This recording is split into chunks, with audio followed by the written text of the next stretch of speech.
Hello everyone, कैसे हो आप लोग। चलो आज हम लोग स्टार्ट करने वाले हैं ग्रेविटेशन चैप्टर के बारे में। सब लोग बता सकते हैं कि ग्रेविटेशन के बारे में जब हम देखते हैं तो हम लोग देखते हैं कि जो हमारी हिंदू सभ्यता थी, हिंदू सभ्यता के अनुसार जब हमारे यहाँ पे आप लोगों ने देखा होगा सतयुग था, द्वापर युग था। उस समय जब भगवान राम और भगवान कृष्ण के टाइम पर भी जो हमारे गुरुदेव लोग होते थे, गुरु लोग होते थे, वो लोग एग्जैक्टली प्रेडिक्ट कर लेते थे प्लेनेटरी मोशंस के बारे में, हाँ या ना। तो क्या उनको ग्रेविटेशन का नॉलेज नहीं रहा होगा? डेफिनेटली रहा होगा। आपने देखा होगा हमारे सामवेद नाम जो है ना, एक वेद जानते हो ना, सामवेद। सामवेद में गुरुत्वाकर्षण बल के बारे में एक स्पेसिफिक डेफिनेशन भी दी गई है। यानी अल्टीमेटली ग्रेविटी की डिस्कवरी अगर हिंदू सभ्यता के साथ देखी जाए तो बहुत पुरानी है। लेकिन हमें पता है कि साइंस की जो उत्पत्ति हम लोग ज्यादातर मानते हैं वो कहाँ पे मानते हैं? वेस्टर्न कंट्रीज से।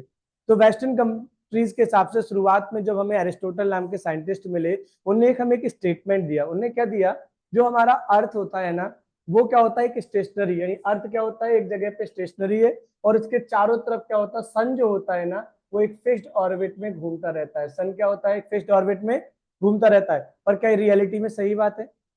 ठीक है ना। इसके बाद हमने देखा बहुत सारे साइंटिस्ट अपने अपने स्टेटमेंट देते रहे। और इसके बाद कैपलर नाम के एक साइंटिस्ट आए जिन्होंने बोला नहीं, ये जो स्टेटमेंट है वो गलत है। पहला तो ये कि हमारा जो ये जो आपका स्पेयर स्पेरिकल शेप दिख रहा है ना आपको, तो पहली बात तो ये कि स्पेरिकल सर्कुलर ऑर्बिट नहीं होता है। ये कैसा ऑर्बिट होता है? इलिप्टिकल ऑर्बिट होता है। समझ में आया कि नहीं आया? तो याद रखना, जो आपका ये जो अर्थ है, ये इलिप्टिकल पाथ में, इलिप्स पाथ में आपका घूमता है। और दूसरा, सन जो है ना वो आपका, वो स्टेशनरी होता है और अर्थ उसके चारों तरफ परिक्रमा करते हैं। ठीक है ना। और वो जिस फोर्स के थ्रू एक दूसरे से अट्रैक्ट रहते हैं, उस फोर्स को हमने क्या नाम दिया? ग्रेविटेशनल फोर्स दिया। लेकिन यहां तक हमें सिर्फ ये पता चल पा रहा था कि यार कोई एक ऐसी फोर्स है जो कि क्या करती है, किसी भी चीज को, जैसे अगर सैटेलाइट अर्थ के चारों तरफ मूव कर रही है, तो सैटेलाइट को ऑर्बिट में रखने के लिए कौन सी फोर्स यूज होती है? ग्रेविटेशनल फोर्स होती है। लेकिन वो रियलिटी में ग्रेविटेशनल फोर्स कितनी निकलती है, उसकी वैल्यू क्या होती है, उसको सबसे पहली बार प्रेडिक्ट किया किसने? न्यूटन ने। सबसे पहले किसने प्रेडिक्ट किया? न्यूटन ने। न्यूटन ने हमें बताया कि अगर दो ऑब्जेक्ट रखे हुए हैं तो उनके मास की वजह से वो ऑब्जेक्ट एक दूसरे पर कितनी फोर्स लगा पाते हैं। हेडिंग डालो ग्रेविटेशन।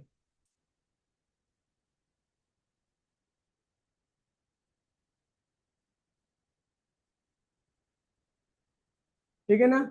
तो यहां पे देखना क्या हो जाएगा।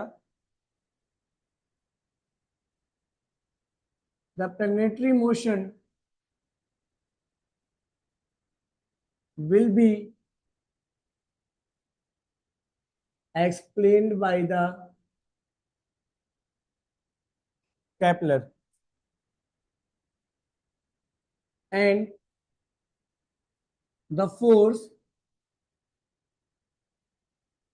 which keeps which keeps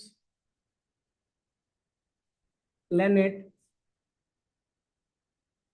into fixed orbit because of gravitational force। समझ में आया कि नहीं आया? प्लेनेटरी मोशन को वेल एक्सप्लेन तो हमें कैपलर ने किया था। और उसी ने हमें बताया था कि एक प्रकार की फोर्स होती है जो प्लेनेट को उसकी ऑर्बिट में फिक्स रखती है। समझ में आया कि नहीं आया? वो फोर्स का नाम आपको क्या दिया गया था? Gravitational force. ठीक है ना। लिखो जल्दी से इसको। ठीक है ना। The Newton is the first scientist, the Newton is the first scientist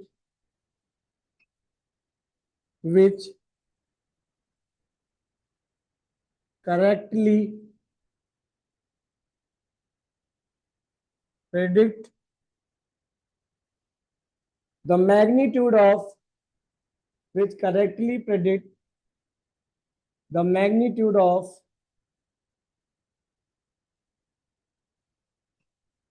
gravitational force. समझ में आया कि नहीं आया? न्यूटन हमारे फर्स्ट साइंटिस्ट हो गया। स्पेलिंग ठीक है, कोई नहीं, यहाँ सही है ना। तो देखो यहाँ पे यहाँ भी सही कर लेना, ग्रेविटेशनल GATIONAL, ग्रेविटेशनल फोर्स। ठीक है, जो न्यूटन थे वो हमारे फर्स्ट साइंटिस्ट थे जिन्होंने करेक्टली प्रेडिक्ट किया था magnitude of the gravitational force. लेकिन याद रखना, आपको पता है कोई भी अगर पार्टिकल होता है, एलिमेंट्री पार्टिकल्स अगर जो धरती में प्रेजेंट है, उनकी तीन प्रॉपर्टीज होती हैं, याद रखना। बताओ कौन कौन सी प्रॉपर्टी होती है? एवरी पार्टिकल हैज अ मास, ठीक है ना। दूसरी प्रॉपर्टी होती है every particle has a charge. अगर दिमाग में आए सर न्यूट्रॉन, न्यूट्रॉन के ऊपर ये थोड़ी बोला चार्ज नहीं होता है, चार्ज होता है, पर उस चार्ज की वैल्यू कितनी होती है? 0। समझ में आया कि है? तो every particle has a mass, every particle has a charge and every particle has a spin. समझ में आया कि नहीं आया? तो जो आप क्लास 11th को डील कर रहे हो किस पे डिपेंड करती है? मास पे।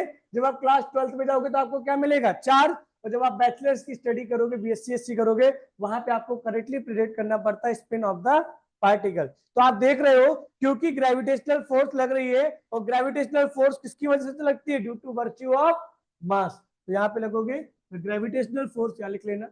The gravitational force, the gravitational force comes into the role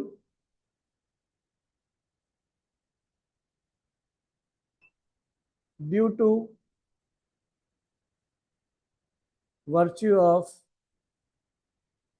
mass। समझ में आया कि नहीं आया? ग्रेविटेशनल फोर्स लगने का कारण क्या है? ऑब्जेक्ट के पास मास होना। समझ में आया कि नहीं आया? ऑब्जेक्ट के पास मास होता है, इसलिए वहां पे ग्रेविटेशनल फोर्स लगती है। तो देखो अभी हम समझ गए कि ग्रेविटेशनल फोर्स को जो हमें निकालना है, उसको करेक्टली प्रेडिक्ट किसने किया था मैग्नीट्यूड के टर्म्स में? न्यूटन ने। यानी हमें क्या पढ़ना है? न्यूटन के द्वारा दिया गया कौन सा law? Universal law of gravitation. समझ में आया कि नहीं आया? हेडिंग डालो, यूनिवर्सल लॉ ऑफ ग्रेविटेशन।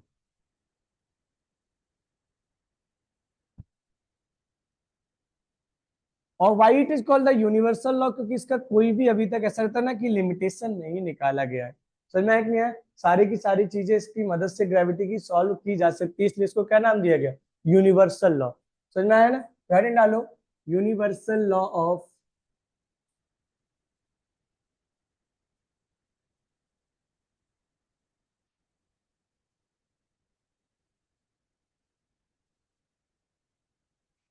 ठीक है ना, यूनिवर्सल लॉ ऑफ ग्रेविटेशन। ठीक है ना। इस लॉ के अनुसार देखो क्या हुआ, दो ऑब्जेक्ट लिए हमने, एक का मास क्या लिया? m1, और दूसरे का मास कितना लिया हम लोगों ने? m2। हाँ है ना? हमने क्या किया, इन दोनों के बीच के जो सेंटर्स थे, इन दोनों के सेंटर्स के बीच की दूरी हमने कितनी ले ली? r ले ली। हाँ है ना? तो हमने देखा कि इन दोनों के बीच में लगने वाला जो ग्रेविटेशनल फोर्स है, वो डायरेक्टली प्रोपोर्शनल है इनके मास के प्रोडक्ट में। हाँ है ना? जो भी इनके मास का प्रोडक्ट था, वो फोर्स उसके डायरेक्टली प्रोपोर्शनल है, और जो इनके सेंटर्स के बीच की दूरी थी, उसके वो कैसा प्रोपोर्शनल है? Inversely square. हाँ है ना?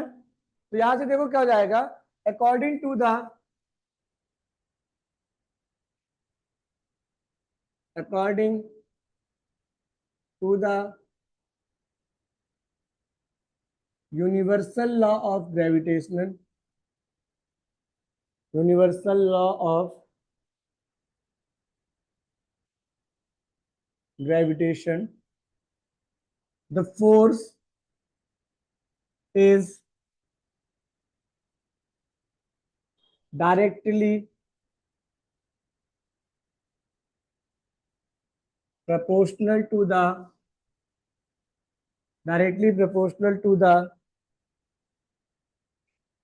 product of masses and inversely proportional and inversely proportional and inversely proportional to the square of distance between them। समझ में आया कि नहीं आया? जो इससे फोर्स निकलकर आने वाली है ना, वो डायरेक्टली प्रोपोर्शनल है किसके? प्रोडक्ट ऑफ मासेस के, और इनवर्सली प्रोपोर्शनल किसके थी? उसके बीच की डिस्टेंस के स्क्वायर के। इसको माना इक्वेशन नंबर 1, इसको माना इक्वेशन नंबर 2। हमने क्या बोला? कंबाइन कर दो, combine equation 1 and equation 2. What you get here? You will get F is directly proportional to the m1 m2 and divided by r square. हाँ है ना? हमको पता है जब भी हम प्रपोर्शनल साइन हटाते हैं तो कोई ना कोई कांस्टेंट इंट्रोड्यूस कराते हैं. हमने यहाँ पे कौन सा कांस्टेंट इंट्रोड्यूस करा है? Capital G. और this is m1, this is m2 and divided by r square. समझ में आया कि नहीं आया? यहां पर जो आपका कांस्टेंट निकल के आया है यार, capital G is universal gravitational constant. यहाँ पे कैपिटल जी आपका क्या है? Universal gravitational constant. और जी की वैल्यू क्या होती है? जल्दी बताओ, जी की वैल्यू क्या होती है? 6.67 इंटू 10 की पावर माइनस का 11. और इसकी यूनिट क्या हो जाएगी? देखो, न्यूटन. फिर क्या हो जाएगा? मीटर स्क्वायर पर केजी स्क्वायर. आई बात समझ में कि नहीं आया? लिखो जल्दी से इसको.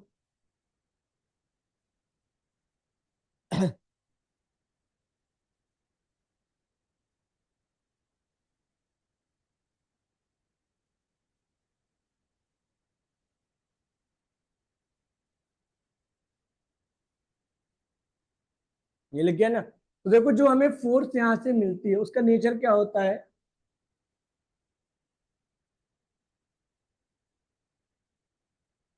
देखो, the force obtained by Newton law of gravitation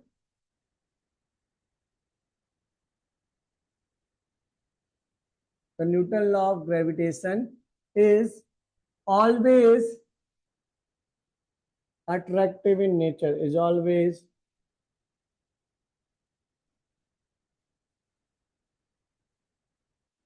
जो हमें फोर्स निकल कर आई न्यूटन लॉ ऑफ ग्रेविटेशन से, उसका नेचर हमेशा कैसा था? अट्रैक्टिव था. यहां तक कोई दिक्कत क्या? ठीक है. This law is also named as this law is also named as, देखो क्या नाम दिया गया इसको? Inverse square law. Inverse square law of gravitation. क्यों इनवर्स स्क्वायर लॉ बोला? देखो ध्यान से, ये इनवर्सली प्रोपोर्शनल है डिस्टेंस के स्क्वायर के कि नहीं है? इसलिए इसको हम लोग क्या बोलते हैं? Inverse square law of gravitation.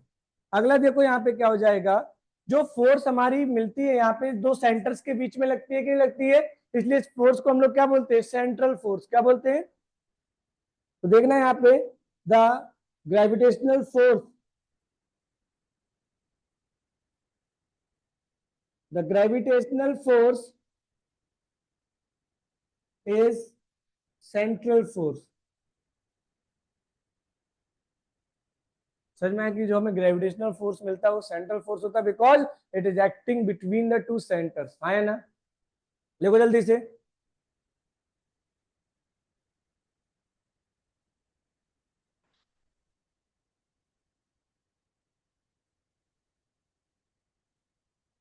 देखो,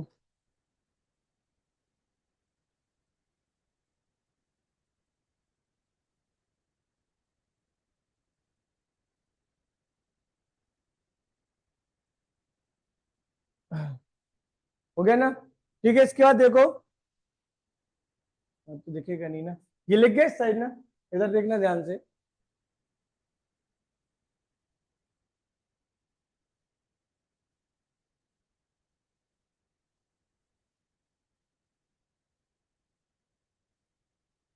अगला देखो यहाँ पे, जो ग्रेविटेशनल फोर्स हमारी निकल कर आती है, gravitational force is always conservative in nature. Conservative का मतलब समझते हो ना? It does not depends on path, it only depend on initial and final position. Conservative in nature. लिखो, समझ लिख गया कि नहीं लिख गया? तो जो हमें यहाँ पे लॉ दिया गया न्यूटन के द्वारा, यहाँ पे आपने करेक्टली प्रेडिक्ट किया कि, देखो ध्यान से, अब एक चीज समझना, इस नियम के अनुसार, ध्यान से सुनना, इस नियम के अनुसार जब हम धरती की तरफ गिरते हैं तो धरती हमें खींचती है, हाँ या ना? तो एक बात बताओ, क्योंकि जितना फोर्स हम धरती पे लगा रहे होंगे उतना ही फोर्स धरती हम पे लगा रही होगी, तो फिर धरती हमारी तरफ अट्रैक्ट क्यों नहीं होती है? होना चाहिए ना, क्योंकि ग्रेविटेशनल फोर्स आपके न्यूटन थर्ड लॉ को फॉलो करता है। लेकिन आप एक चीज समझो, जो अर्थ का मास होता है वो हमारे कंपैरिजन में मिलियंस टाइम ज्यादा होता है कि नहीं होता है? तो जो उससे लगने वाली फोर्स होती है वो उतनी इफेक्टेड हमें महसूस नहीं होती है, और उसके कंपैरिजन हम पे लगने वाला फोर्स तो इफेक्टेड होता है कि नहीं होता है? तो ये बात याद रखना कि हमेशा, क्योंकि आपको जो ग्रेविटेशनल फोर्स होती है पेयर्स में आती है। अगर आपको देखोगे यहाँ पे, आपने देखा था ना कि ये आपका m1 मास था और ये आपका m2 मास था, तो ध्यान से देखो, ये m1 वाला m2 वाले पे फोर्स लगाएगा तो फोर्स ऑन 2 ड्यू टू 1, और यहाँ देखना ये 2 वाला किस पे लगाएगा, 1 पे लगाएगा, तो फोर्स ऑन 1 ड्यू टू 2। ये दोनों की वैल्यू मैग्नीट्यूड वाइज क्या रहती है? सेम। और डायरेक्शन वाइज क्या रहती है? अपोजिट, अगर ये दोनों आपस में मूव नहीं कर रहे हैं। तो आप बोल सकते हो ग्रेविटेशनल फोर्स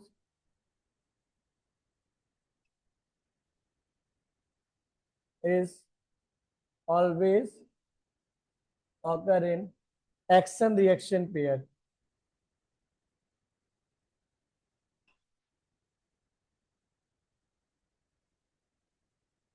समझ में आया कि ग्रेविटेशनल फोर्स हमेशा एक्शन रिएक्शन पेयर के टर्म्स में होती है। याद रखना, हर एक नई क्लास अगर दोबारा पढ़ाई जाएगी तो कुछ ना कुछ नया मिलेगा, तो पेन तो यूज होगा ही होगा। तो सिद्धार्थ भाई, ये तुम अभी तक तो देख चुके होगे, कुछ तो छोड़ा जाता है ना, क्योंकि यूट्यूब के लिए मैंने कल नहीं शूट कर पाया था। फिर सिद्धार्थ कहता है boring class once again, you have to teach the same topic. तो बैक टू द चॉइस। चलो हेडिंग डालो, universal gravitational constant. Universal gravitational constant.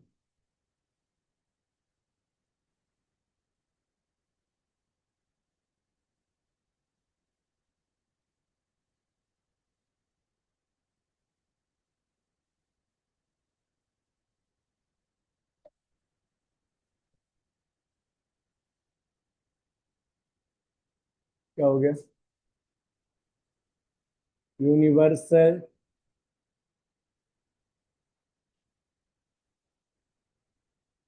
Gravitational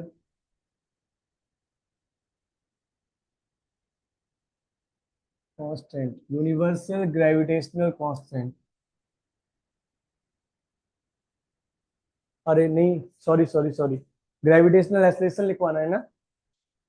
यार क्या फिर से ही लिख लो यार। तो ग्रेविटेशनल की स्पेलिंग बार बार जान के भी गलत हो जाती है।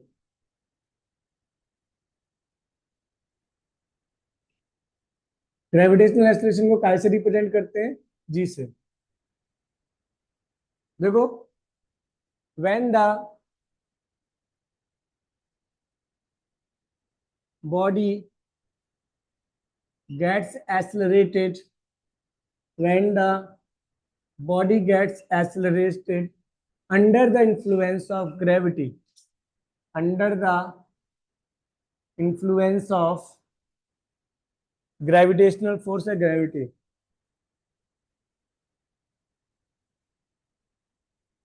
under the influence of, देखो जब भी कोई बॉडी एक्सेलरेटेड होगी किसके इन्फ्लुएंस में? ग्रेविटेशनल फोर्स के उसमें इन्फ्लुएंस में, then its acceleration will be called, then its acceleration will be called gravitational acceleration, then its acceleration will be called gravitational acceleration। कोई दिक्कत क्या? समझ में आया कि नहीं आया? तो ध्यान से देखना है, यहाँ पर आपने क्या किया, ये एक अर्थ है, ठीक है, अर्थ का मास क्या है m, और रेडियस क्या है आपकी r है। अर्थ के यहाँ पे सरफेस पे कोई एक ऑब्जेक्ट m है, ठीक है ना, जो कि अब यहाँ पे रखा हुआ है, तो यहाँ पे जी एक्सेलरेशन लगेगा कि नहीं लगेगा? तो यहाँ पे देखो क्या हो जाएगा, let an object of mass m, let an object of mass small m placed on the surface of earth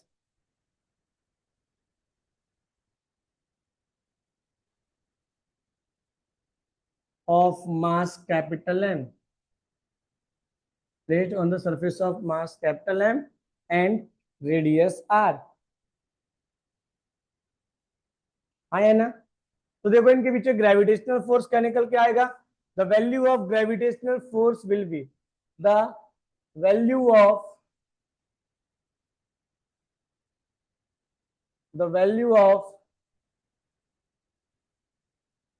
gravitational force will be क्या हो जाएगा, ध्यान से देखो जल्दी से। एफ बराबर capital G capital M into small M और डिवाइडेड बाई क्या हो जाएगा, आर स्क्वायर। इसको क्या मानोगे, क्वेश्चन नंबर 1। देखो जल्दी से,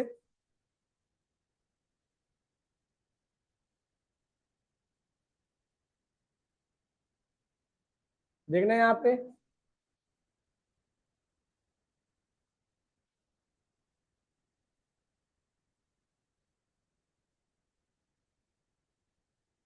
देखो यहाँ पे अब क्या हो जाएगा, if the object have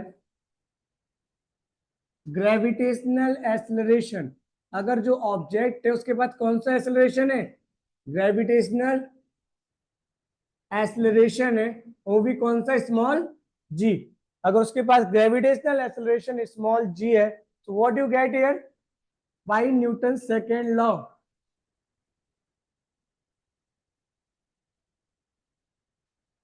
force बराबर क्या हो जाएगा, मास इंटू एक्सेलरेशन, हाँ या ना। मास क्या है ऑब्जेक्ट का, स्मॉल एम, और एक्सेलरेशन क्या है आपका, small G. This is the equation number 2, हाँ या ना। Compare equation 1 and 2।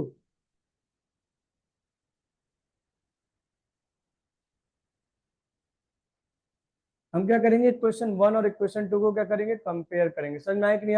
So what you get here, you will get M G is equal to capital G capital M small M divided by R square.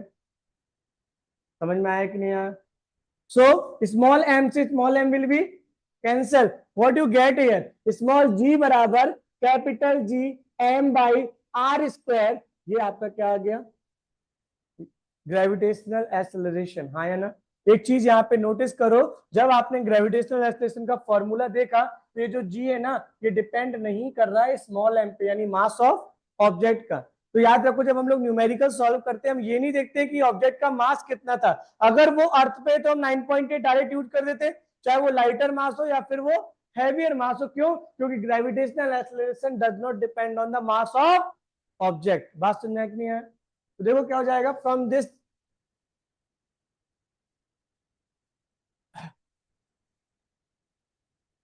देखना यहां से क्या हो जाएगा, from this we will conclude that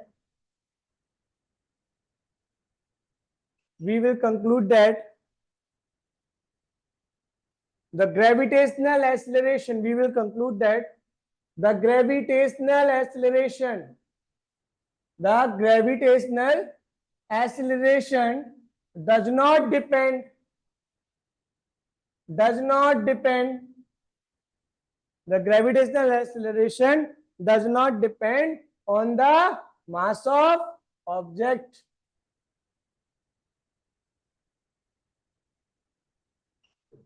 ठीक है ना। So for earth आपके लिए जो जी की वैल्यू निकल कर आती, दिस विल बी 9.8 मीटर पर सेकेंड स्क्वायर। समझ में आया कि नहीं आया, नोट करो।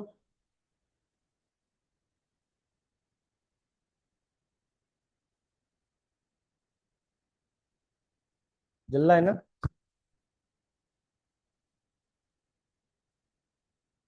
ऊपर वाले बोर्ड पे मजा नहीं आता क्यों, थोड़ा सा लिखो फिर मिटाना, थोड़ा सा लिखो फिर मिटाना। क्यों आगाध भाई, आगाध भाई तो इतने टेंशन में रहते हैं ना।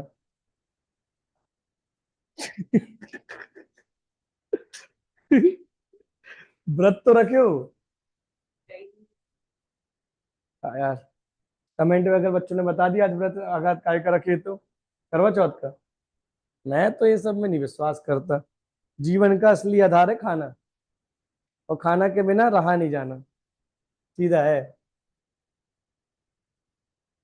भले ही ना मिले खाने। क्या?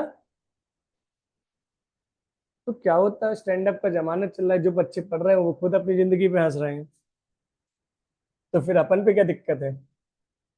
इतना टेंशन नहीं लेना पड़ता अगत भाई। जब तक मजाक नहीं उड़ेगा तब तक बनोगे कैसे?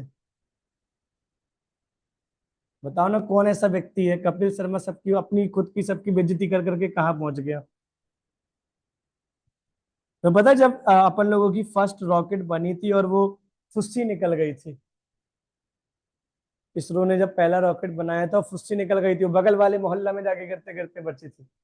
तो लोगों ने क्या मजाक उड़ाते थे, और एपीजे अब्दुल कलाम जैसे सर लोगों के वो बनाए हुए थे, मतलब कार्टून ऐसे, वो रॉकेट लेकर जा रहे हैं, बोले इससे अच्छा तो हमारा दिवाली का पटाखा इससे ऊपर चला जाता है। तो मजाक बहुत हुआ, एपीजे अब्दुल कलाम सर लोग घर से नहीं निकला करते थे, सब लोग बाहर यही बेइज्जती कर रहे होते हैं। बेइज्जती करने से डरते ना तो हो गया। समझ रहे हो ना? चलो, नेक्स्ट टॉपिक है।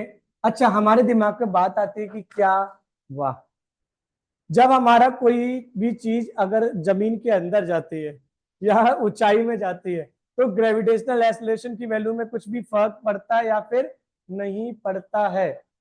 समझ में आया कि नहीं आया? तो देखो क्या हो जाएगा, इधर देखो, variation in gravitational acceleration, variation in gravitational acceleration, variation in gravitational acceleration, पहले नंबर पे देखो क्या हो जाएगा, ध्यान से देखना, पहले नंबर पे आपका एट हाइट एच, अगर आपका ऑब्जेक्ट सरफेस ऑफ अर्थ से कितनी ऊंचाई पर रखा हो, एच ऊंचाई पर रखा हो, तो उस पर क्या ग्रेविटेशनल एक्सेलरेशन पे फर्क आएगा। तो ध्यान से देखना, हमें क्या करना पड़ेगा, मान लेते हैं कि ये अर्थ है, हाँ है ना, अर्थ का मास आपका क्या है, एम, और रेडियस क्या है आपकी, आर।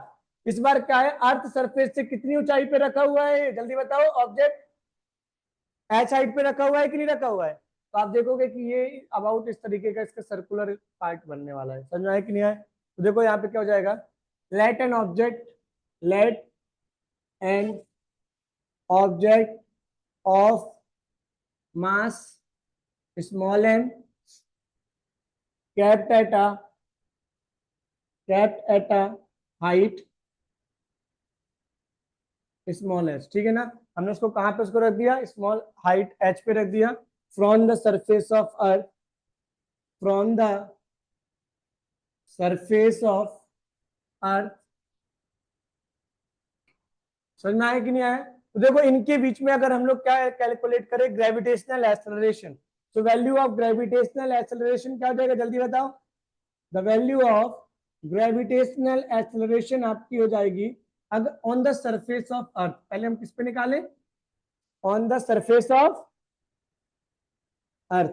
तो ध्यान से देखना, on the surface of earth अगर हम ग्रेविटेशनल एक्सेलरेशन निकालते हैं तो क्या मिलता है हमें, जी बराबर G M by R square, हाँ है ना। अगर हम अर्थ के सरफेस पे निकाले तो क्या निकलेगा, G M by R square. अब हम कहां पे निकालेंगे, एच हाइट पे निकालेंगे, हाँ है ना, तो नोट हो गया ना। तो देखो यहाँ पे क्या हो जाएगा now, gravitational acceleration, gravitational acceleration at at height H, H height पे कितना होगा, तो देखो क्या निकलेगा, जी डैश निकलेगा कि नहीं निकलेगा, ठीक है ना। अभी भी ध्यान से देखो, भले ही तुम एच हाइट पर ऊपर, पूरा का पूरा अर्थ का मास तुम्हारे उसमें आ रहा है, सर जोन में आ रहा है कि नहीं आ रहा है? So what you get here, G, this will be M, और यहाँ पे क्या हो जाएगा, आर प्लस एच का whole square, G M R plus H का होल स्क्वायर, है ना। यहां से देखो आप लोग करने क्या वाले हो, आर स्क्वायर, आर को कॉमन ले लो नीचे से, तो देखो यहां से क्या हुआ, जी एम यहां से अगर आर कॉमन लेंगे तो स्क्वायर के साथ बाहर जाएगा कि नहीं जाएगा, तो यहां से अंदर क्या बचेगा, आर से आर गया 1 और यहां से क्या बचेगा एच बाई आर का होल स्क्वायर। बात समझ में आई कि नहीं आई, ठीक है ना। तो यहां से देखो क्या हो जाएगा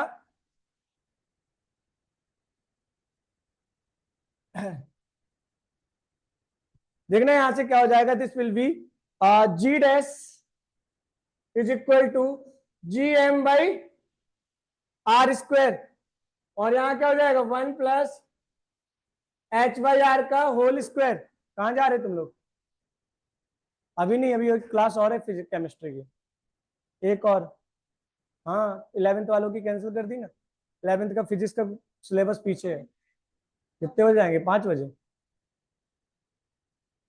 कहाँ पर, तो क्लास नहीं अटेंड करना है तुम्हें, क्योंकि 4:30 तक तो फिर भी लगे, अभी 4 बजे ना, 5 बजे तक तो लगेंगे। हम्म, चलो यहाँ देखो आप लोग, तुम पहले ही पापा को फोन कर देती बिना पूछे। ठीक है फिर जाओ, आज सब लोग जाओ फिर। तो देखो यहाँ पे क्या हो जाएगा, जी डैश बराबर G M by this will be R square. यहाँ पे देखो ये -2 अंदर जाएगा कि नहीं जाएगा बाइनोमियल थ्योरम से, तो यहाँ क्या बचेगा 1 माइनस 2h बाई आर। हाँ है ना, कल जिसका छूट गया था उसके आगे भी आज हो जाएगा, देखना 5 बजे तक की क्लास है, अगर जाना है तो जा सकते हो, यूट्यूब पे मिल जाएगी। ग्रेविटेशनल एक्सेलरेशन चल रहा है,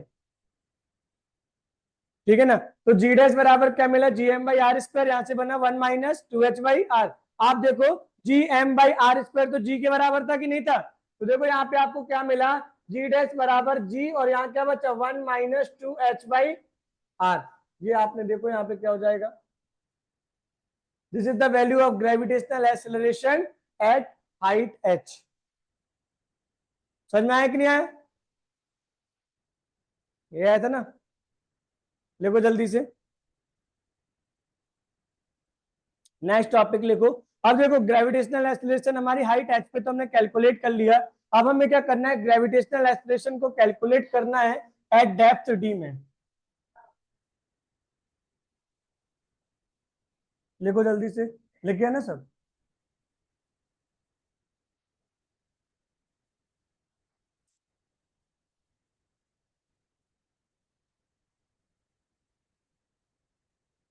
चलो now gravitational acceleration, now gravitational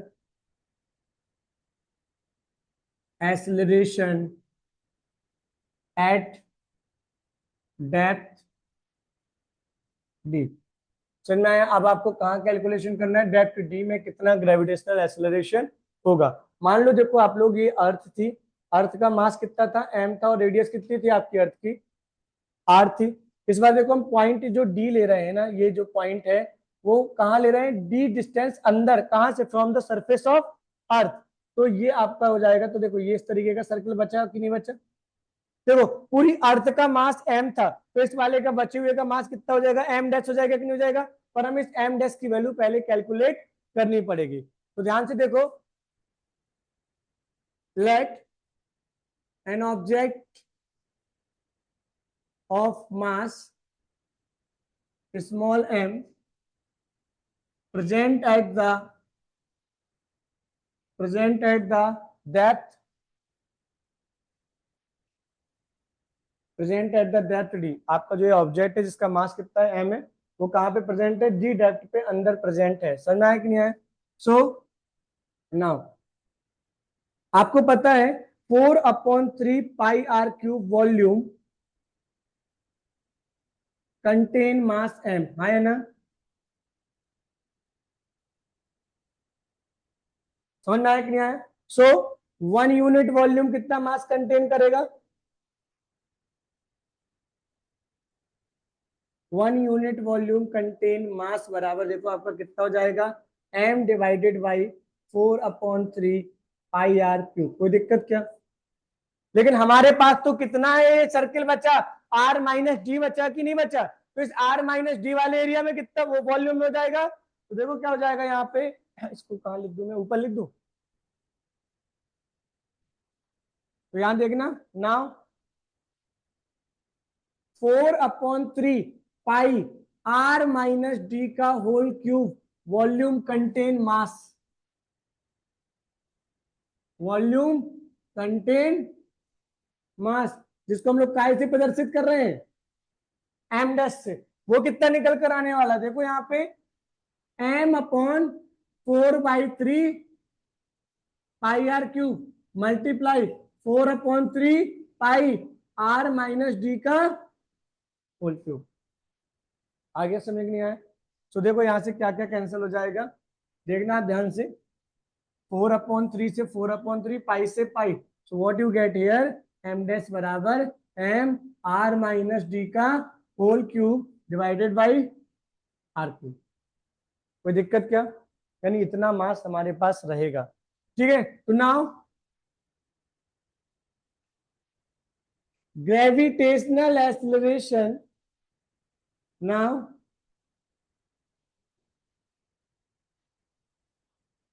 eight depth D.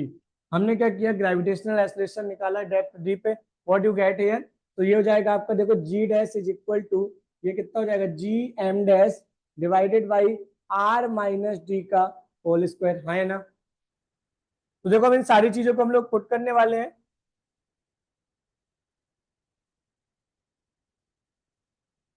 ध्यान से देखना, तो जी डैश बराबर आपको क्या मिला, जी एम डैश की वैल्यू क्या निकल कर आई थी, जल्दी बताओ, एम आर माइनस डी का whole cube upon R cube, और यहां पे क्या हो जाएगा, आर माइनस डी का होल स्क्वायर। कोई दिक्कत क्या, आर माइनस डी के स्क्वायर से ये क्यूब तो गया। तो यहां देखो क्या बचा, जी डैश बराबर आपके पास देखो क्या बचा, G M upon R cube, तो ये बच गया, और यहां से क्या बचा, आर माइनस डी, हाँ है ना। इससे आर को कॉमन ले लो, तो जी डैश बराबर देखो क्या बचेगा, G M upon this will be R cube, यहां से आर कॉमन लिया तो 1 - d/r, और आर से क्यूब गया तो कितना बचा, स्क्वायर। समझ में आया कि नहीं आया, नोट करो जल्दी से इसको, तो यार नीचे कर लेते हैं थोड़ा। ठीक है ना, तो यहां देखना आपका क्या हो जाएगा, लिख जाएगा देखो जी डैश, ये आपका क्या बचेगा, G M by R square, ठीक है ना, और इधर से क्या बचेगा, 1 - d/r। ये आपका निकल कर आया कि नहीं आया, समझ में आया कि नहीं आया। आप सब लोग जानते हो इस बात को कि G M by R square, G M by R square क्या था, सरफेस पे ग्रेविटी थी ना, तो उसको हम जी से रिप्लेस कर सकते कि नहीं कर सकते, तो जी डैश बराबर जी 1 - d/r। ये आपका डेप्थ में ग्रेविटी निकल कर आ गई, समझ में आया कि नहीं आया।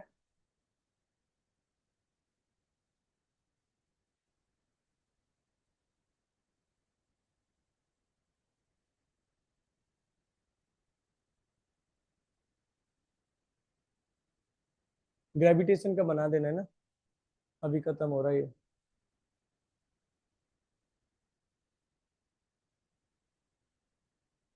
हो गया, ठीक है।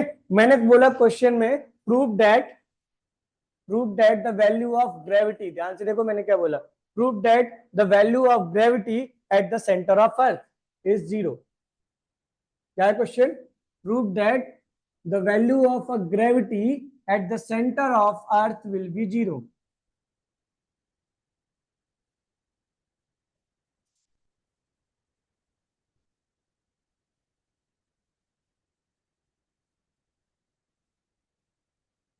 Prove that the value of a gravity, question है, प्रूव दैट,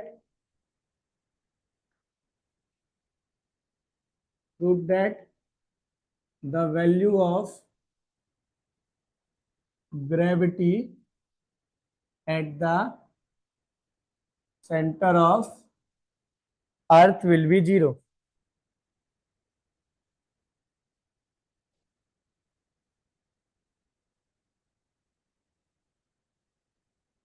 आपको प्रूव करके बताना है अर्थ के सेंटर पे ग्रेविटी हमारी जीरो होती है। तो देखो आप लोग स्टार्ट क्या करोगे सॉल्व करना, आप बोलोगे we know that, we know that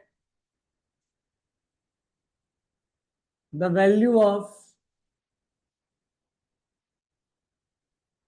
gravitational acceleration, यहाँ पे ग्रेविटी की जगह क्या कर देना, रियली में मतलब क्या है, ग्रेविटी का मतलब है यहाँ पे ग्रेविटेशनल एक्सेलरेशन।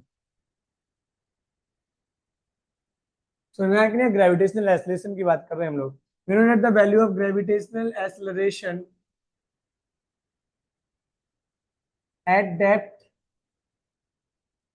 बी, क्या पढ़ा है आप लोगों ने फॉर्मूला, जी डैश बराबर G1 - D/R। हाँ या ना, कोई दिक्कत क्या? तो आपको बोलो यहाँ पे देखो क्या हो जाएगा, eight the centre of earth, eight the centre of, आपको देखो क्या करना है, सरफेस से अगर सेंटर तक जाना है तो डी की वैल्यू को बढ़ाते बढ़ाते कहां तक ले जाना पड़ेगा, आर के बराबर, तब तो तुम सेंटर पे पहुंचोगे कि नहीं पहुंचोगे। तो eight the centre of earth D बराबर क्या हो जाएगा, आर। हाँ या ना? तो देखो यहां से क्या हो जाएगा, यहां लिख देते जी डैश बराबर G1 - R/R। आर से आर क्या हो गया, कैंसिल हो गया कि नहीं हो गया। तो देखो क्या मिला, जी डैश बराबर G1 - 1, 1 - 1 क्या होता है, 0। What we get here, G dash बराबर, समझ में आया कि नहीं आया, लिखो जल्दी से।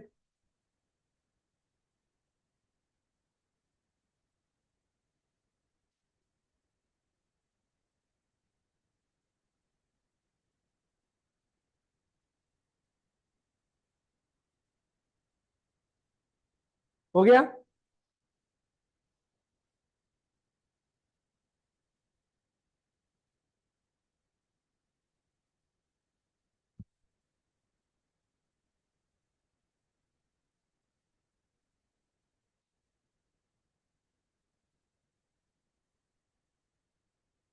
देखो कल हमने देखा था कि लैटिट्यूड का भी तो वेरिएशन होता था, पर उससे पहले एक चीज बोले कि एक बार बताओ ग्रेविटी जो आपकी होती है, यानी ग्रेविटेशनल एक्सेलरेशन की जो वैल्यू है, वो उसका कर्व कैसे बनेगा, ग्राफ कैसे बनेगा। कल देखा था ना हम लोगों ने, उसका ग्राफ बना के क्या बना था, नहीं, आपको पता है तीन केस, एक अंदर की तरफ, एक ऑन द सरफेस, और एक कैसा बनेगा, आउटसाइड। हाँ या ना? तो हम देखो इसको बना के भी दिखाते हैं। देखो मान लेते हैं कि ये एक अर्थ थी, ये क्या है आपका, अर्थ है, और इसको इस तरीके से हम डिमोन्स्ट्रेट कर देते हैं कि इसका ग्राफ का सेंटर और अर्थ का सेंटर क्या है, ओवरलैप कर रहा है। तो आपको पता है यहाँ पर जीरो होगा ग्रेविटेशनल एक्सेलरेशन, जी है, और ये क्या है आपका, आर है। तो देखो ये क्या हो जाएगा, अभी ये अर्थ के अंदर है कि नहीं है, तो अर्थ के अंदर जाके धीरे धीरे क्या करेगी, बढ़ेगी। थोड़ा इसको और अच्छे से बनाए, अगर हम इस तरीके से कर लो, अर्थ के यहां तक अंदर थी तो धीरे धीरे करके बढ़ी कि नहीं बढ़ी। ये आपकी कौन सी कंडीशन होगी, मैक्सिमम कंडीशन हुई कि नहीं हुई। यहाँ पे आर बराबर क्या हो गया, आर सरफेस पे मैक्सिमम। फिर आपने देखा था सरफेस के बाहर क्या करेगी वो, पैराबोलिक डिके करेगी कि नहीं करेगी। तो ये आपका ग्राफ याद रखना है, बनाओ जल्दी से। ये क्या हो जाएगा, आउटसाइड, ये ऑन द सरफेस, और ये हो जाएगा इनसाइड।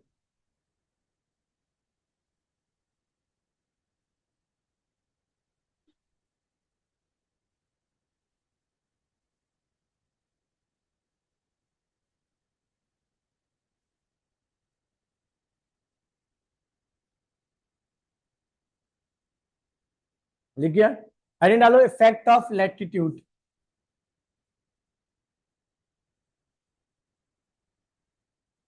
Effect of latitude.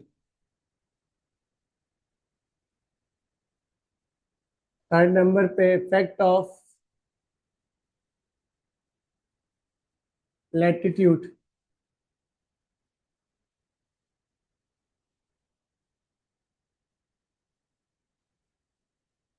देखो जब हम लैटिट्यूड का इफेक्ट देखेंगे तो हमें क्या करना है, ये एक अर्थ सर, ये एक अर्थ है, ठीक है, ये आपका अर्थ है। अर्थ में मान लिया हमने कि इस तरीके से, this is the earth spherical से, यहाँ पे आपका एम मास का कोई ऑब्जेक्ट है, एम मास का क्या है आपका ऑब्जेक्ट है। तो आपको पता है कि अगर इस तरीके से हम इमेजिन करें, तो अगर ये अर्थ की वो एक्सिस है जिसके अलोंग हम इसको ओमेगा वेलोसिटी से अर्थ क्या कर रही है, रोटेट कर रही है। हाँ है ना? तो यहां से देखो, ये जो अर्थ है ना, ये कुछ एंगल, लेटिट्यूड, लेटिट्यूड मीन होता है एंगल, तो ये एंगल क्या कहलाया जाएगा आपका, ध्यान से देखना यहाँ पे, अगर हम इसको इस तरीके से करें तो देखो, अगर ये एम मास का ऑब्जेक्ट है, तो ये अगर अर्थ स्पिन कर रही है तो उसकी वजह से जहां पर ये रखा हुआ है वहीं पर ये भी स्पिन करेगा। और इसका जो यहाँ पे दिखेगा इसकी डिस्टेंस हम क्या मान लेते हैं, यहाँ से r मान लेते हैं, हाँ है ना। और ये हमको क्या दिया गया, ये तो ध्यान से देखो, अगर हम बोले कि ये कितने एंगल पर है, this is the angle will be lambda, ये एंगल क्या है लैम्डा, तो ये एंगल भी क्या हो जाएगा जल्दी बताओ, लैम्डा अल्टरनेट एंगल से, हाँ है ना। तो ध्यान से देखो, this lambda is called the latitude, this lambda is called the latitude, and latitude कितने एंगल से वो इंक्लाइंड है, हॉरिजॉन्टल या इक्वेटर से, उसी चीज को हम लोग क्या बोलते हैं, लैटिट्यूड। समझ में आया कि नहीं आया, देखो क्या हो जाएगा, let an object of mass small m inclined by a latitude, inclined by a latitude lambda। ठीक है, एक ऑब्जेक्ट है जिसका मास m है, जो कि कितने एंगल से इंक्लाइन है, लैटिट्यूड लैम्डा से, ठीक है ना। द इफेक्ट ऑफ ग्रेविटी,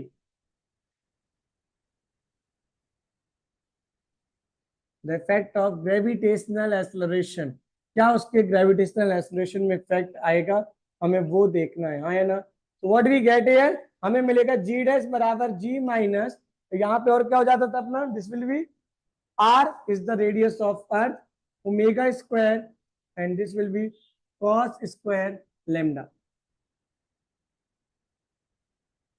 समझ में आया कि यहाँ, दिस इज द वैल्यू, ठीक है ना। आपका लैटिट्यूड में क्या इफेक्ट निकल कर आता है वो हमें समझ में आ जाएगा इस वाले से, ठीक है। हम लोगों ने कल एक चीज देखा था, एट पोल्स, पोल्स में हम लोगों ने क्या देखा था जल्दी बताओ, एट पोल्स लैम्डा बराबर क्या होता है, 90 डिग्री, पोल्स में लैम्डा बराबर कितना होता है, 90 डिग्री, यहाँ पे पुट कर दे तो जी डैश बराबर जी माइनस आर ओमेगा स्क्वायर, यहाँ पे क्या हो जाएगा कॉस स्क्वायर 90, कॉस 90 कितना होता है, जीरो होता है कि नहीं होता है, तो पोल्स में आपका जी डैश बराबर क्या हो जाएगा, जी, यही पढ़ाया था कि नहीं पढ़ाया था। फिर हम लोगों ने देखो क्या देखा था, एट इक्वेटर, पोल्स ये होते हैं और इक्वेटर आपके ये होते हैं, तो एट इक्वेटर लैम्डा बराबर कितना हो जाएगा, देखो जब पोल्स की बात करें तो ये इधर जाएगा, तो हॉरिजॉन्टल से एंगल 90 हो गया, और जब ये आपका इक्वेटर पे आएगा तो ये पैरेलल टू द हॉरिजॉन्टल आ गया कि नहीं आ गया, अगर पैरेलल टू द हॉरिजॉन्टल तो लैम्डा बराबर 0, कॉस लैम्डा क्या हो जाएगा आपका 1, है ना। तो क्या मिलेगा आपको, जी डैश बराबर जी आर ओमेगा स्क्वायर, क्योंकि कॉस लैम्डा तो आपका 1 हो जाएगा। समझ में आया कि नहीं आया, तो ये इक्वेटर्स पे आता है और ये कहां पे आता है आपका, पोल्स पर आता है, लिखो जल्दी से।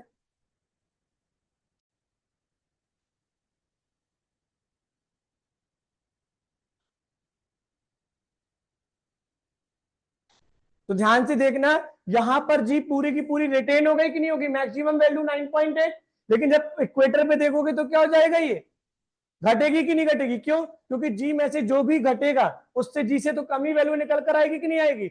यानी हम एक बात समझ गए, ये क्यों हो रहा है, क्योंकि अर्थ की शेप क्या है, डिफरेंट है, अर्थ की शेप क्या है, डिफरेंट। तो हेडिंग डालो effect of shape of earth, समझ में आया कि नहीं आया, effect of shape of earth,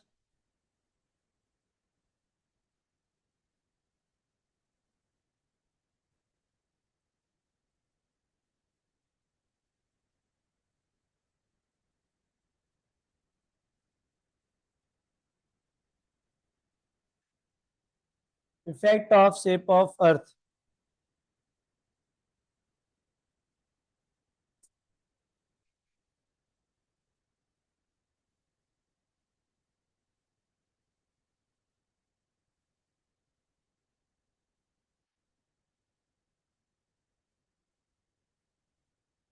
देखो आप लोग को पता है कि अर्थ जो होता है ना, अर्थ के ऊपर और नीचे वाले से चपटे टाइप के होते हैं, ठीक है, बाकी जो होता है कर्व सरफेस होता है। तो याद रखना, आप बोल सकते हो the value of gravitational acceleration, the value of gravitational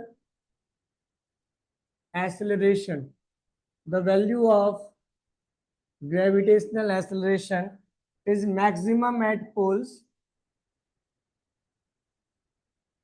is maximum at poles and minimum at equator, because the shape of earth। समझ में आ गया कि नहीं आ गया,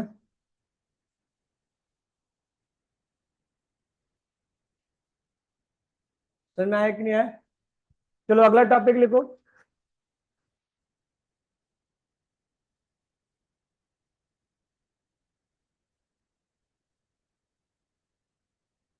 gravitational field intensity.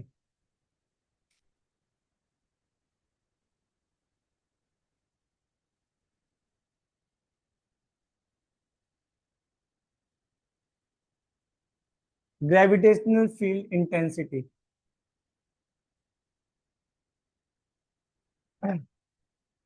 Gravitational field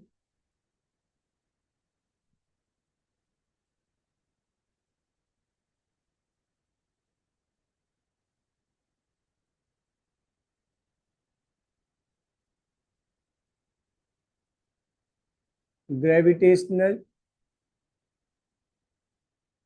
field intensity. देखो यहाँ पे क्या हो जाएगा, ध्यान से देखना।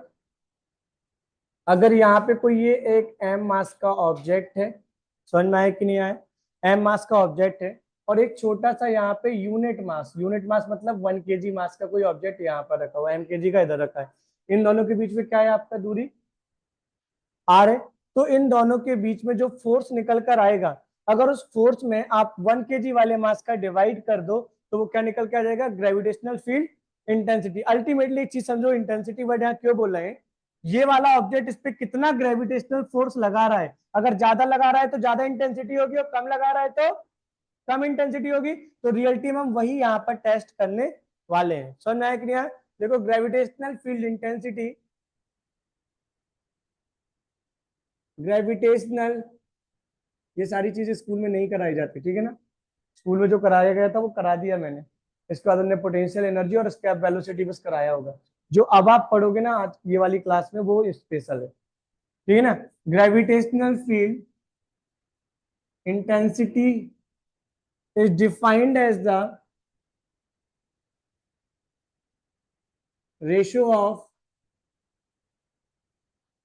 Of force with the mass placed at small r distance away। यानी क्या हो जाएगा, this is I is equal to, जो आपका एफ निकल कर आएगा उसमें आप आई का भाग कर दोगे स्मॉल एम का। हाँ है ना। तो देखो एफ की यूनिट क्या होती है, न्यूटन, और मास की यूनिट क्या होती है, केजी। तो इसकी यूनिट क्या हो जाएगी जल्दी बताओ, न्यूटन पर केजी। समझ में आया कि नहीं आया? ध्यान से देखो, force is a scalar quantity और a vector, definitely it is a vector quantity. तो gravitational field intensity is also a vector quantity.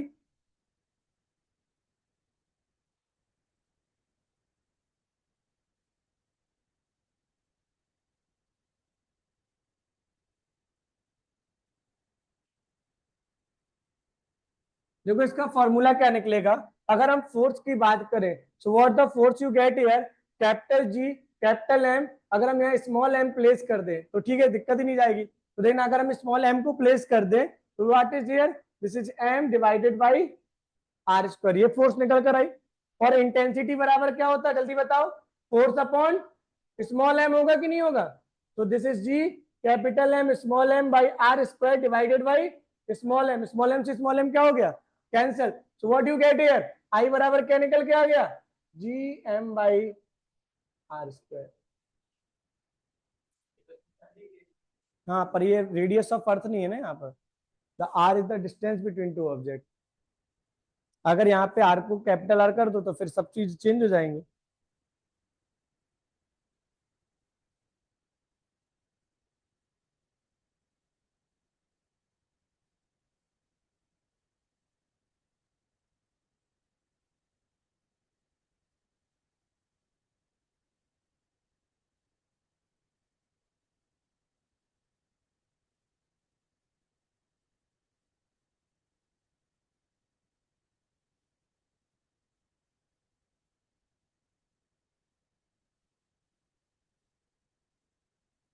हो गया। हेडिंग डालो, gravitational field intensity due to spherical shell. Gravitational field intensity due to spherical cell.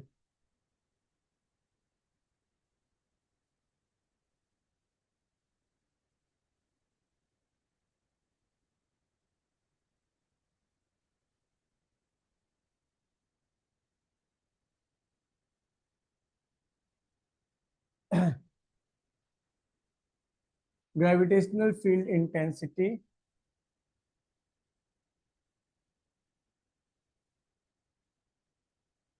Due to spherical. बंद हो गया? अभी हुआ क्या? चल तो रहा है? हो गया था? अभी चालू हुआ? ठीक है, देखता हूँ इसको।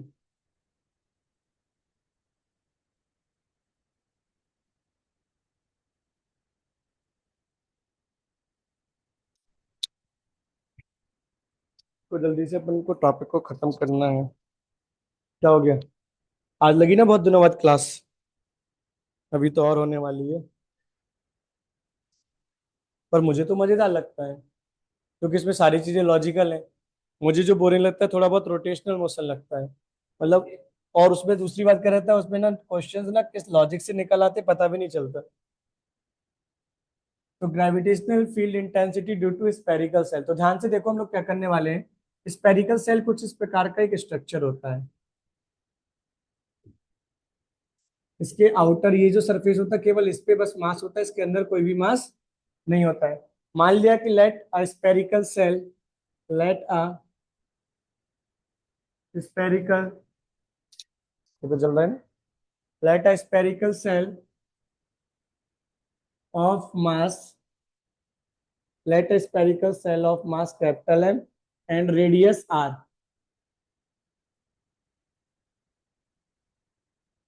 ठीक है, आपने स्पेरिकल सेल लिया जिसका मास क्या है, एम है, और रेडियस क्या है आपकी, आर है। तो देखो ध्यान से, इसमें तीन पॉइंट होते हैं। पहला देखो क्या हो जाएगा, हो सकता है जिस पॉइंट पे हम निकालें वो स्पेरिकल सेल के अंदर हो सकता है जिस पॉइंट पे निकाले वो स्पेरिकल सेल पे हो, और हो सकता है जिस पॉइंट पे निकाले वो स्पेरिकल सेल के बाहर हो, है ना। तो पहला देखो इनसाइड द स्पेरिकल सेल,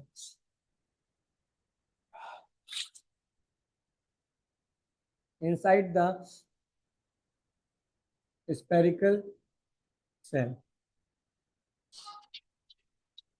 देखो यहाँ पे चीज समझो, अगर ये स्पेरिकल सेल है तो सेल का पूरा मास तो इस यहाँ पर है, हाँ है ना। इसके अंदर कोई मास है क्या?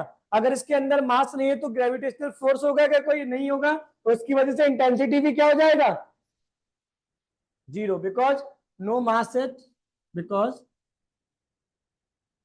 No mass is present inside the spherical shell. समझ में आया कि नहीं आया? स्पेरिकल सेल के अंदर कोई भी मास नहीं है, तो इसका मतलब है ये जो पॉइंट पी इनसाइड है उस पर इंटेंसिटी क्या हो जाएगी आपकी, जीरो हो जाएगी, हाँ है ना। दूसरा, एट द सरफेस,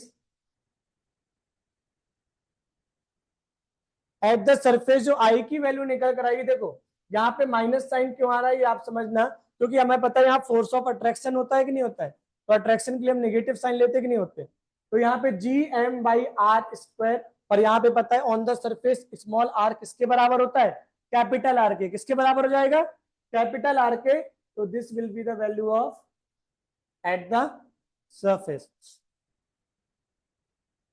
ऐसे में ना। एंड आउटसाइड द सरफेस,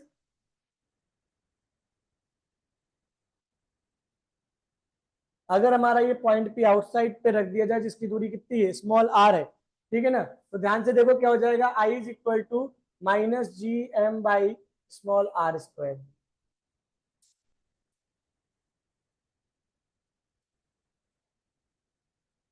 कोई दिक्कत क्या? ये याद रखना फॉर्मूले।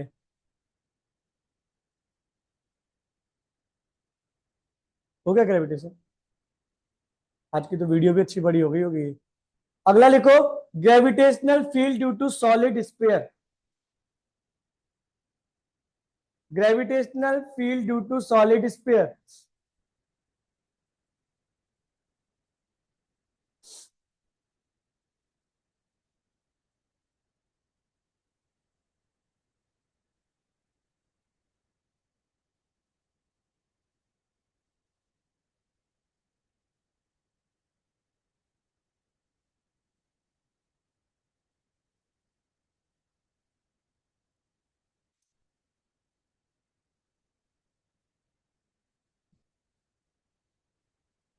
क्या हो गया? स्पाइडरमैन आ गया तेरे पास? बहुत सही, तू ना काट लेना उसको, वरना वो कहीं बुरा बन जाए।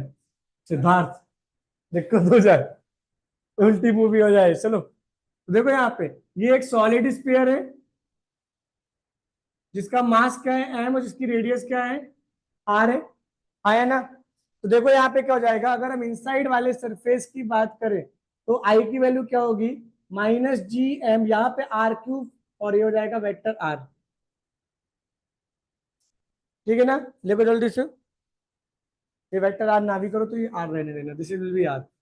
आई बराबर -gm/r³ इंटू आर। ठीक है ना? ऑन द सरफेस आई बराबर क्या हो जाएगा, -gm/r², exactly same, on the surface वाली बात तो सब में सेम हो जाएगी। ठीक है ना? और outside the solid sphere, vector ही लेने दो, यहां भी वेक्टर ले लो, यहां भी वेक्टर ले लो, तो दिक्कत नहीं। और outside the surface, so outside the surface will be I, this is minus का जी, कैपिटल एम, और ये क्या हो जाएगा, r², और यहां हो जाएगा वेक्टर आर, इस पे भी सेम। समझ में आया कि नहीं आया? तो ये आप लोगों ने एक चीज नोटिस कर ली, gravitational field intensity due to solid, इस पर फॉर्मूले आपको याद करने। समझ में आया कि नहीं आया? अब जो इसकी एक क्लास होगी उसमें पता है ग्रेविटेशनल पोटेंशियल एनर्जी और स्केप वेलोसिटी, और उसके बाद न्यूमेरिकल, वो भी कल आपकी अपलोड हो जाएगी। ठीक है? अगर नहीं भी आ पा रहे हो तो उससे देख के फिनिश कर लेना, तो अपना फिर फर्स्ट पार्ट पूरा हो जाएगा। समझ में आया कि नहीं आया? Then we will start the second part of this book.